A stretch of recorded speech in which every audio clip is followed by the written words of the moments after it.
Hello everybody, welcome back to my channel Trading Secrets. This channel is for entertainment purposes only. For those of you who do not know, my name is Ali. I have over 20 years experience teaching accounting, economics, business and law. Through this channel I'll be providing some stock analysis and a quick update on the $1 Million Challenge. So if anybody's not aware of this is a journey of an investment of $1,000 to a return of $1 million over a period of 3 years using a strategic or compound return investing. So the objective is try to get 201 trades, each an average return of 3.5%. It's not 201 consecutive trades, we do take into account losses. So for further details about how to join us for less than $9 a month, information is available in the description below.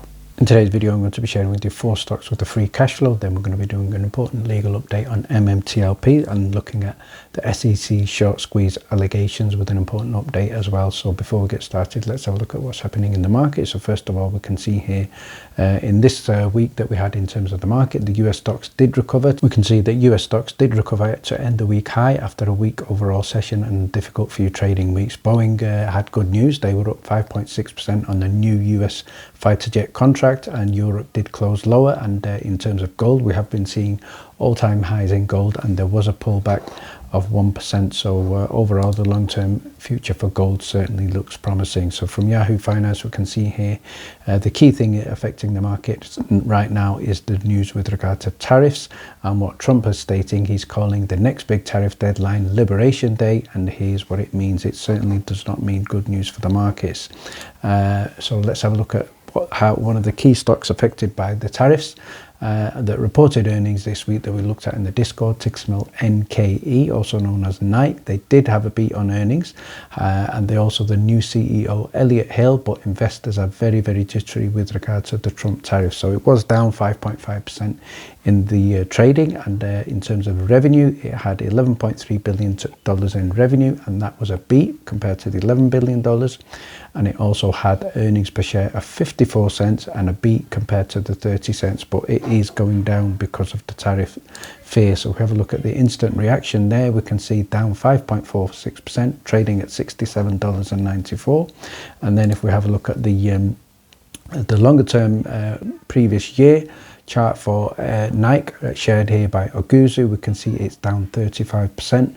So certainly not good, and obviously in terms of a valuation, it is potentially right now, I think, one to avoid. So I'm going to start by sharing with you 4 stocks with significant free cash flow, and the question is, why is cash flow important? So first of all, if the business does not have cash flow, then they will have limited opportunities to expand, and without cash flow they will also have limited opportunity for buybacks, and they will also have more problems potentially with debt.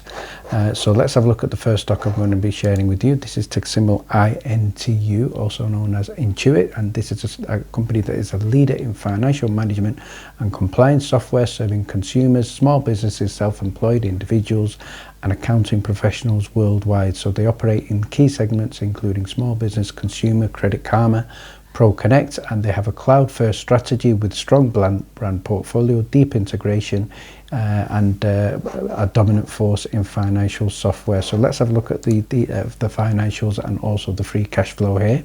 So we can see here, first of all, total revenue, we're looking at a compound annual growth rate of 16%. We're looking at free cash flow compound annual growth rate of 15.5%, and free cash flow margin just down minus 0.4%. So very impressive figures there from Intu.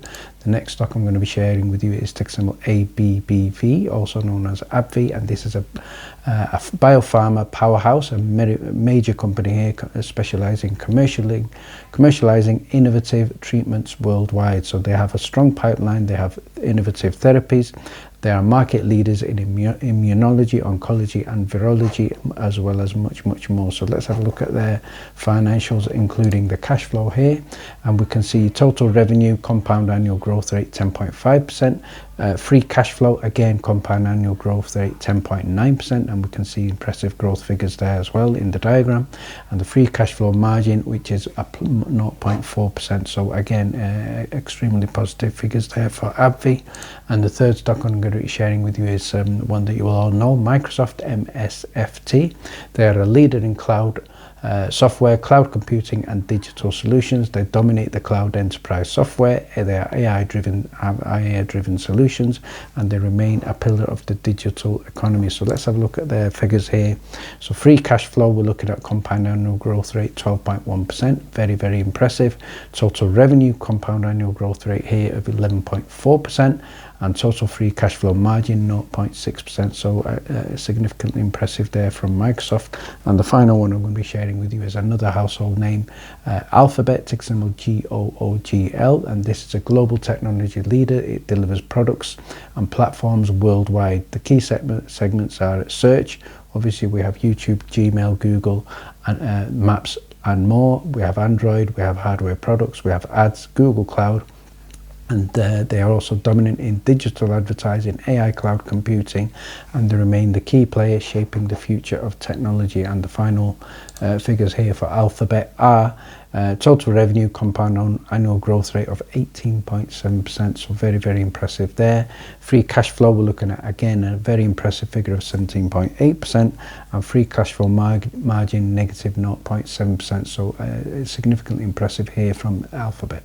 Let's start by having a look at some news with regard to the SEC. So I'm going to give a shout out here to Crypto Russ, who's posted just in, hundreds of SEC employees agree to voluntarily leave and take President Trump's buyout offers. So looks like a significant number of staff are leaving. So what Scott has stated in response to this is he's providing an update with regard to Charles Schwab, and he's also talked about the SEC, and the DJT just blew out 500 jobs in the SEC enforcement, which is also referred to as Department of Redundancy. I think a little bit of sarcasm there. We're looking at potential 300 prosecutions every year from the SEC, so he's thinking they may even be quite behind with many of their investigations. So what Scott is also updating here is saying there is going to be another filing here, and that will be Scott versus Gary Gensler, and that should be obviously news around that should be coming fairly soon. And he states here he's looking to get 2 days of position close only trading back to end this nightmare and let organizations like GTS, Schwab, Fidelity, E-Trade and Robinhood pay what they are due. So again, the battle continues there from Scott. And in terms of the SEC, what Trevor has posted there is with regard to what's happening in terms of Tesla and Trump. What Trump is stating, he's calling any attacks on Teslas as terrorism. And the question he says here, why doesn't he use the same rhetoric when it comes to financial crimes? We know that DJT has been affected. We know many millions of American pensions have been affected. Maybe we need to give time, but it also states at the bottom, it highlights how selective outrage works. So if a billionaire like Musk is attacked, it's terrorism, but if billions are siphoned from pensions through market manipulation and retail investors are burned, then that is business as usual. So it needs to change fast. Celebrity should not be defined as priorities. The MMTLP community has been requesting justice from Congress for 2.5 years now. There is a new government there, so let's see how this develops. Let's have a look at the latest updates on this SEC short squeeze allegations. There has been a response, and this response has been from George Palikaras and also John Brda. So we're having a look at the updates here in terms of their responses. So first of all, with regard to George Palikaras, we can see here there is a response and a reply, and this is in support of the motion to dismiss. So let's have a look at the key statements here. And first of all, there's a response here that states that SEC fails to demonstrate why it can repurpose its meager handful of statement-based claims to create a backdoor for scheme liability against Palikaras. It alleges no independent deceptive act by Palikaras. It fails to salvage Section 17A Part 2 claim because the law in this jurisdiction requires allegations of which none exist, and Palikaras has personally received money or property. So basically the statement here is George is saying how can he be involved in any scheme where he received no money? So that is a good point, and the complaint against Palikaras should be dismissed. So that's the statement there, and he states that in terms of the conclusion, the SEC with its limited resources stretches and strains itself to bring a weak and novel case against an individual after settling with the company, i.e. Metamaterials, for a meagre amount of $1 million. So Palikaras respects that the court grant this motion to dismiss with prejudice. So that was filed March the 21st, 2025. And another one here, same date, is for John Brda, and we can see here John Brda's reply in support of the motion to dismiss, very similar to George. And in John's response, he states here the SEC does not rely on a theory for any of its claims related to the Italian call, does not allege any intent only with regard to a manipulation theory, does not dispute, and the SEC therefore concedes that the following key issues set forth in the motion, i.e. they cannot rely on the Italian call. The theory that Brda intended to create a short squeeze is inconsistent with allegations that Torchlight intended to defraud retail investors through the ATM offering, and if Torchlight wanted to have this short squeeze, as the SEC is claiming, it would not have introduced significant liquidity in the market via the ATM offering. And that would also allow the shorts to cover their positions and remove the scarcity that caused the short squeeze in the first place. And at the end, it also states that the ATM offering of the preferred dividend were lawful, and the market understood the potential impacts the preferred dividend could have on short sellers, i.e. they should have closed their positions. They also should have taken the infinite risk that they signed up to. And obviously we know that as retail investors, we were the one that punished and did not, as this did not happen. Finally, thank you very much for watching. Please stay tuned.